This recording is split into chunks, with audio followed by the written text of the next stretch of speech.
Sizlar yana sal qarayapsizlar shu masalalarga. Amili do'kon ichayotgan qarindoshlarim, sizlar yana shu do'ying tashviqotga toza sal qarayapsizlar emaslar. Toz deganda ko'ngil bilmayapsizlar.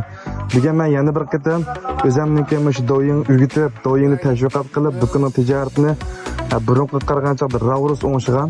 O'zimni ag'insin do'konga keldim hozir. Mana 2 kun bo'ldi.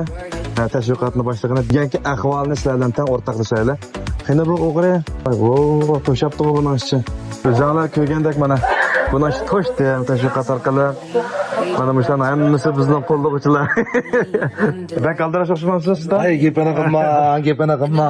Adam hozir aldirash yo'lab topolmayapti o'zini. Do'ying chaqchaq qilmadi, mushtabga chiqdi. To'g'rimi, Sinan To'kpandan birinchisi adash. Mush Sinan To'kpan do'yonni o'rganib, do'yonni gongos orqali mana. Sodan shunda yaxshi bo'ldi. Bundan bir o'tib, yanda bir mana kuni 3-4 yoz adam batdi. Mana qarab tushmaydi, to'shdi. Mendan qo'shildi. Qo'shal. Qarab chiroyim tushgan ekan.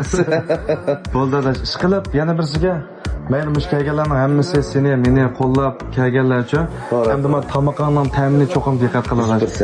Mayli hozir faoliyat qilyapti-ku, faoliyatga keldi. Amal yo'q hamda hozir vaziyatda faoliyat qilib xaridor jalb qilmasa, sal bozor egizpa so'p qiladi o'zinglar bilsizlar, ammo kelgan xaridorni cho'qim adash mulozimatdan ta'min, uning o'zingniki muhit degan narsa bilan tutib olmasang, bu xaridor ketadi. To'g'ri adash, to'g'ri. Unda olsa qarindoshlarim, o'zinglar ko'rgandek hamma narsa ko'z chiqdim. Bozor shu, men do'konning egisi degan gaplar rostdir. Rast adash. Shuning uchun men do'ying orqali tijoratimni yaxshilayman, do'ying o'rgansam bo'ladi, amili do'kon ichib ozroq tijoratimni ilgari sursam bo'ladi deganda men bilan aloqalashsanglar oldi. Unda olsa davomli qoldi diqqatinglar menda olsin. Xudo qatim yana bir shogirdimga boramiz.